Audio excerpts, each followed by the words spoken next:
کے بعد اگلا سوال ہمارے پاس نماز کے حوالے سے ہے، اور بعد السلام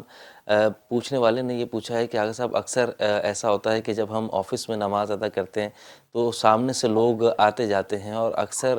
دوست احباب بھی جان بوجھ کر گزرتے ہیں تاکہ ہم ہنس جائیں یا ہمارے ساتھ وہ مذاق کرتے ہیں، اور ایسی حالت میں جب وہ کوئی دوست مذاق کرتا ہے یا ہنساتا ہے دوران نماز تو سارا دھیان اس کی طرف ہوتا ہے، ہم اپنی ہنسی روکنے کی کوشش کر رہے ہوتے ہیں لیکن ہنسی بہرحال آ رہی ہوتی ہے۔ تو کیا اس نماز کے بارے میں کیا حکم ہے کہ جس میں ہم ہنسی روکنے کی کوشش کر رہے ہیں اور ہمارا سارا دھیان کسی اور کی طرف ہے، نماز کی جانب نہیں ہے؟ ایسی نماز درست شمار ہوگی یا نہیں، اس کی وضاحت فرمائیے گا۔ دیکھیں، یہاں دو مسئلے ہیں، دونوں مسئلوں کا حکم الگ الگ ہے۔ ایک یہ کہ کیا نماز کی حالت میں آپ کے آگے سے کسی کے گزر جانے سے آپ کی نماز باطل ہوتی ہے یا نہیں ہوتی۔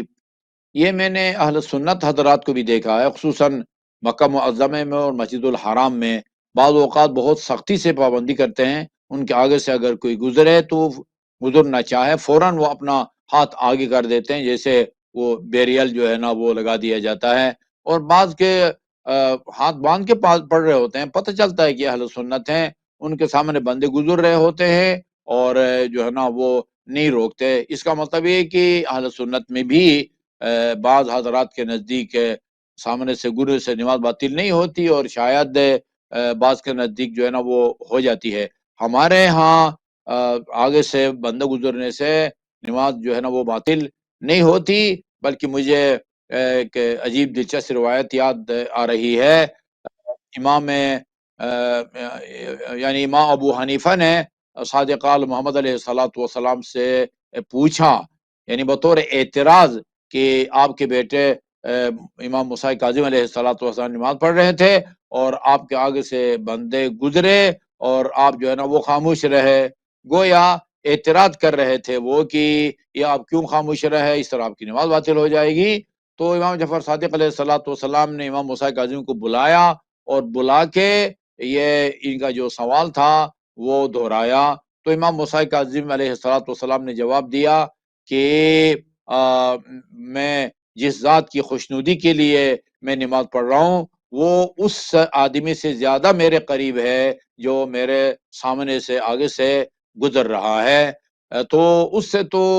باطل نہیں ہوتی۔ البتہ یہ ہے کہ نماز کے دوران یعنی قہقہا لگا کے جو ہے نا وہ ہنسنے سے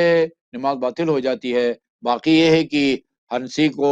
آدمی روک لے، یعنی اتنا بھی کیفیت نہ ہو کہ جیسے بعض اوقات جو ہنسی روکتے روکتے لال سرخ ہو جاتے ہیں، یہ کیفیت نہ ہو، صرف ہنسی روکے اور نہ ہنسے، تو ہنسی آ جانے سے معمولی جو نماز جو ہے نا وہ باطل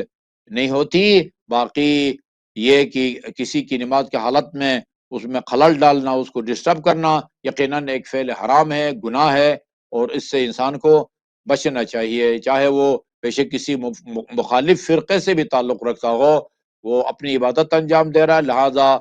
کسی کی عبادت کو متاثر کرنے کی کوشش کرنا ایک فعل حرام ہے۔ جی آغا صاحب بہت شکریہ۔ اس کے بعد اگلا سوال ہمارے پاس موجود ہے، اور بعد السلام یہ پوچھا گیا ہے کہ آغا صاحب میں گاڑی خریدنے کے لیے ایک رقم جمع کر رہا ہوں، اور ہر مہینے میں تھوڑے تھوڑے پیسے کر کے جمع کرتا ہوں، اور تقریباً مجھے 2 سال ہو گئے پیسے جمع کرتے ہوئے، اور میں ابھی تک گاڑی نہیں خرید سکا۔ میری نیت یہ ہے کہ جب میں گاڑی خرید لوں گا تو اس وقت میں اکٹھا اس رقم پر خمس ادا کروں گا کہ جو میں جمع کرتا آ رہا ہوں، یعنی گاڑی خریدنے سے پہلے میں خمس ادا کروں گا، اس کے بعد پھر میں اس خمس ادا ہوئی رقم سے گاڑی خریدوں گا اپنے لیے۔ تو کیا آغا صاحب اس طریقے سے پیسے جمع کرنا درست ہے کہ جن پر سال ہا سال گزرنے کے باوجود خمس نہ دیا جائے، اور یہ نیت کر لی جائے کہ ایک ساتھ اکٹھا اس کا خمس ادا کر کے پھر اپنا مقصد کو پورا کروں گا؟ ایسا کرنا درست ہے یا نہیں، اس کی وضاحت فرمائیے گا۔ دیکھیں جی، بڑی دو دلچسپ باتیں ہیں۔ ایک پہلی بات تو یہ ہے کہ آپ 2 3 سال 4 5 10 سال جو ہے وہ ہر مہینے میں کچھ نہ کچھ بچاتے ہیں، اور بچانے کے بعد جو ہے نا جب اتنی رقم آپ کے پاس آ جائے کہ اس میں سے 20% یعنی خمس نکالنے کے بعد باقی رقم سے آپ گاڑی خریدیں گے، اس میں اور ہر سال یا ہر مہینے میں جو بھی بچت ہوتی ہے اس میں سے خمس نکال کے جو باقی رقم ہے اس کو اکاؤنٹ میں ڈالیں، اور جب گاڑی کی قیمت کے برابر ہو جائے تو آپ گاڑی خریدیں۔ ان دونوں میں کیا فرق ہے؟ ایک ہی بات ہے۔ جمع کر کے پھر خمس نکال کے آپ گاڑی خریدیں گے، یہ ایک ناجائز کام بھی ہے، اس میں تاخیر جائز نہیں ہے۔ آپ جو ہے نا وہ جیسے ہی سال گزر جائے اس پر خمس واجب ہو جاتا ہے، خمس کے زد میں آ جاتا ہے، وہ آپ ادا کریں اسی طرح اگلے مہینے میں، اسی طرح اس کے اگلے مہینے میں، یا وہ یہ سال بسال۔ تو وہ جمع کر کے خمس نکال کے پھر گاڑی خریدیں، یا جیسے ہی کوئی بچت ہوتی ہے سال کے آخر میں اس کا خمس نکالیں اور باقی جو 80% ہے اس کو اکاؤنٹ میں ڈالیں۔ دونوں کا نتیجہ ایک ہے، لیکن ایک میں بندہ گناہگار ہوتا ہے، دوسرے میں بندہ گناہگار نہیں ہوتا۔